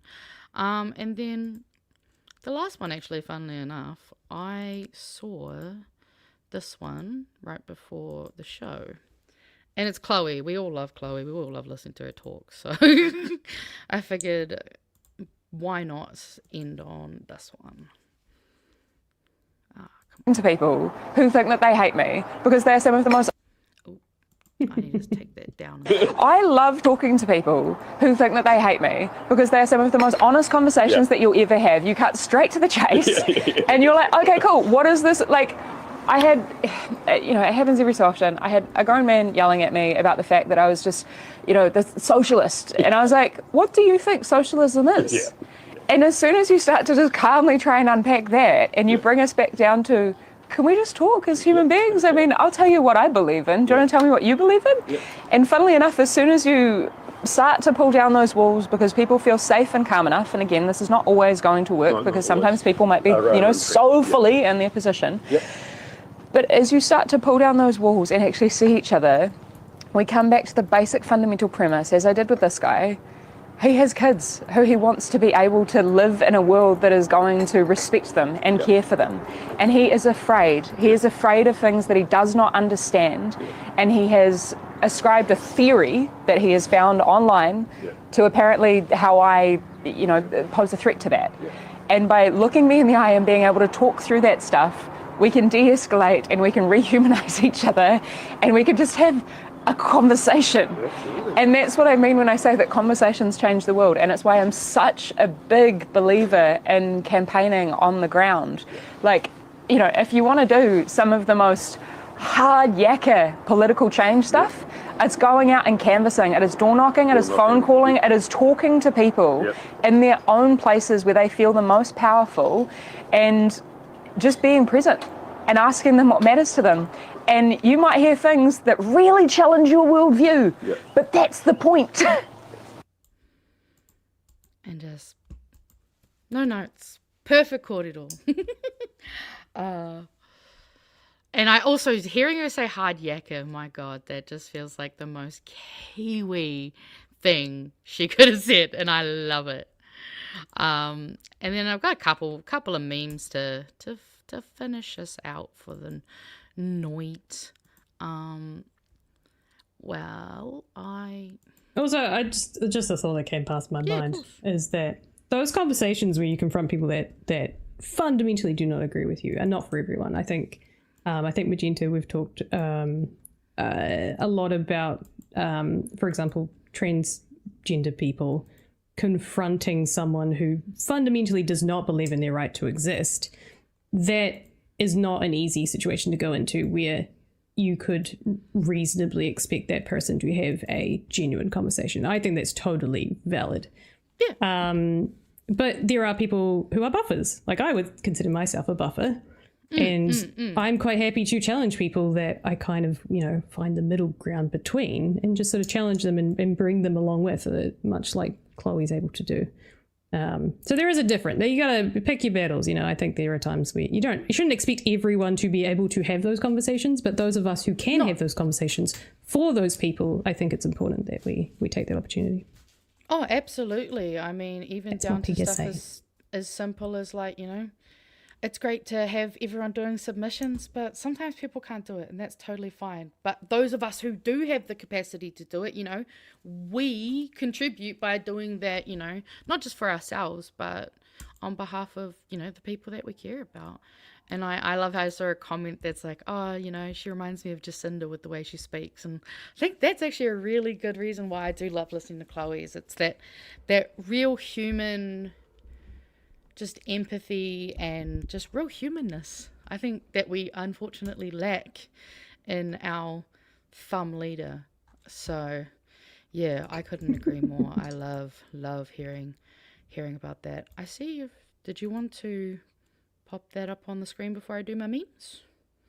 Yeah, for you round it up. I just wanted to put this, I think this has been circulating on Blue Sky at least, but and this website, Yenab.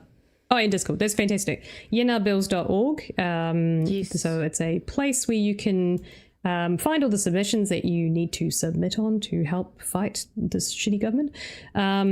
It's a bit of a submission builder, which we've seen quite a lot. I think Greens have kind of done examples of this as well, but this is kind of a pretty big one. This is based off the HTML that Luke, I think was his name. Is your name Luke? Was it Luke Clark? Sorry, my dad.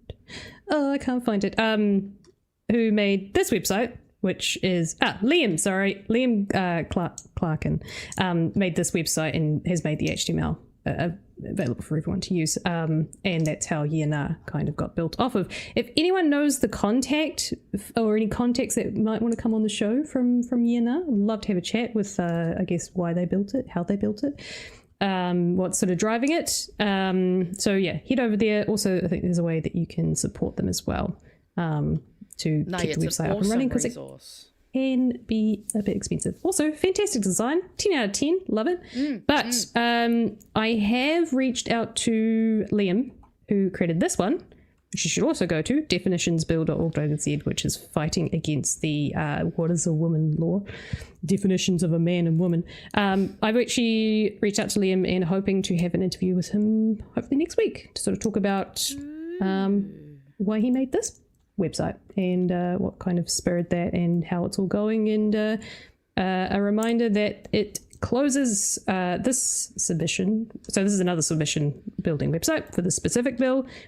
These submissions do close on the 2nd of July. So head on over there if you want a nice, easy way to submit a submission on this particular bill. Yes, that was all. I saw the Discord actually earlier on today, everyone was reminding each other about the Disability Services Bill being due at 1 p.m, which I thought was very sweet. Also, guess what, guys? Guess who got offered an oral submission? Let's go. I'm so excited. I saw actually someone else in the BHN Discord said they're going to be doing an oral submission as well. So that'll be exciting. And I wasn't going to show this meme, but since you referenced that bill, I was like, oh, we might as well look at this meme because this is good old POV New Zealand Parliament's Microsoft Teams messages. Read the bill. We need to define what a woman is. Sure, a woman is someone David Seymour could never take home after a night out on the town. A person who can get pregnant people, that's a woman. By that metric, would you then define everyone in the coalition as being erectile dysfunction people? I think we need to introduce a bill. We could maybe ask women, why would we do that? I never thought I would say this, but good point, David. That's a very good point. The next time we go on a Starbucks coffee run, you get to sit in the front seat. So why are we doing this? Is it to distract people from how you drop the ball on the cost of living? Calm down, Garfield, okay? Why don't you just stuff a sausage roll in your mouth and shut it? And so we have some common etiquette in public bathrooms. Oh, it's because the cost of living is so bad, people can only use public bathrooms because they can't afford housing. Is that it? Lefties are so annoying. Okay, but do you need a bill to define us biologically as being annoying? We need to define what a woman is. I love that one. Actually, this is kind of... Comedy is most needed. Oh, yeah, I mean...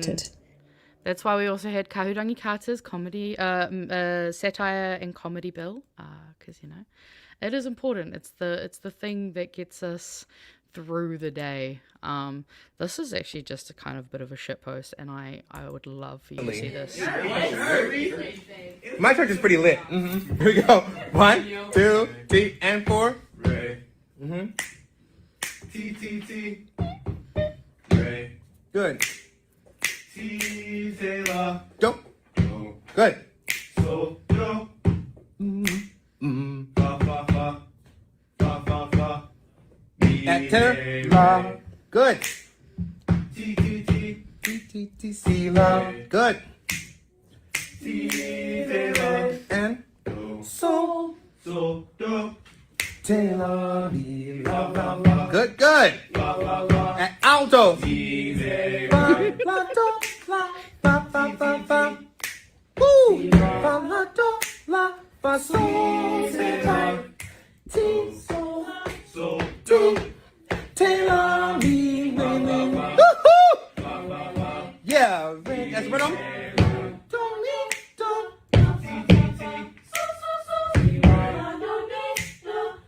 Careful these bitches. So. Good. Do it all again. Here we go. But yeah, I thought that was fun. I wish I had a fun choir teacher that did silly little meme music when we were in school. This is why the millennial generation is the best, because we're just gonna come through the ranks into leadership roles of sorts, and this is the sort of fun stuff that we can do. Mm-hmm. Right. Speaking of millennials making memes, I love Fran memeing himself. This Chloe at Chloe Swarbrick, when I start over explaining the 6'7" meme to a crowd of hundreds, and I believe this was in Hamilton on Thursday at the event they had, which apparently was a awesome turnout. I know Mr. Arvids went. And they also had one at Rotorua that was massive too, so awesome to see. And then my final meme, non-related, Samurai, who did this to me? Make some noise. An insecure yet lovable bearded man relies on his many friends to make face and mouth noises to prevent himself from having to work a desk job and or move back in with his parents. And if you don't know who Sam Reich is or Dropout, I highly recommend you go and you source, especially Game Changers. There's a new season of Game Changers out now. And it's so good. Yes. Do it. But yes, look at us, all ready and wound up for bed on time. Nice. Yeah. So that's us done for another week. Oh, wait, hold up. I had one more. Brighton's going to fucking bother me if I don't share it. I forgot I'd open one tab. No. And where am I? I'm on here. So there might be a certain office that has a certain sticker people might want to go have a look at. It's pretty funny. I definitely didn't dare them to do that. No, really not. Oh, there we go. Now we're done. Now we're done? In trouble now. Wonderful. Speaking of getting in trouble, sometimes the Discord, there's a couple of people that jump in the Discord on a Friday night. If you want to have a chat, I may jump in there later. But yeah, if you want to go have a chat with your fellow BHNers on a Friday night, discuss all the juicy details of the week, go find the Discord and have a chat with us. The link, if you're not in the Discord, is on our website. There's a wee button up the top where it says Patreon and then it says Discord. You can click on that and go sign up, do all the things. But otherwise, the two of us will be back with you next Friday for Bright Hairy News. I am still filling for Pat next week. Sorry, guys. I know, Pink Pats, Centrems, Teal M's, Pink Pat, Corpo M's. I'm sticking around. I'm spreading my propaganda for another week. It was Chewy on Monday and then some fun guests throughout the week. And Magenta will be back with you next Friday. Or I'll be on Our Turtle tonight on Monday if you want to come hang out. Rogers won't be there with me, but... Oh, okay. Yeah, he's going to Australia. Fucking everyone's going to Australia on holiday. The other one is Sunday. We've got Tanya's podcast. You had to keep an eye on the channel because I don't remember which was the guest for this. Who's coming up next? Yeah, I'm not sure. I have to double check. But yes, they will be on Sunday. So do come along to that. Speaking of, and we got a super chat. Got 2 super chats actually. Got Brooke. Oh, sorry, Brooke. that was me pressing the wrong button. Said, thank you, Brooke. Just wanted to say hello. Can't forget Brooke wanted to say hello. And then Beatato, thank you for your $20. That's very, very generous. Thank you for the show. Oh, appreciate you. Appreciate all of y'all. Also, I had just 2 starred left. Someone did have to remind me that people don't know Ricky Martin is gay, and that still surprises me. I'm like, it's 2026. Surely everybody knows he's gay by now. Also, yes, I did used to have cooties. Teehee. I love the word cooties. It's so dumb. All right. Shall we get out of here? I think we've got some tricks to play. It's bedtime. It's bedtime. It's been a long week. It's always a long week in this universe. Yeah, sure is.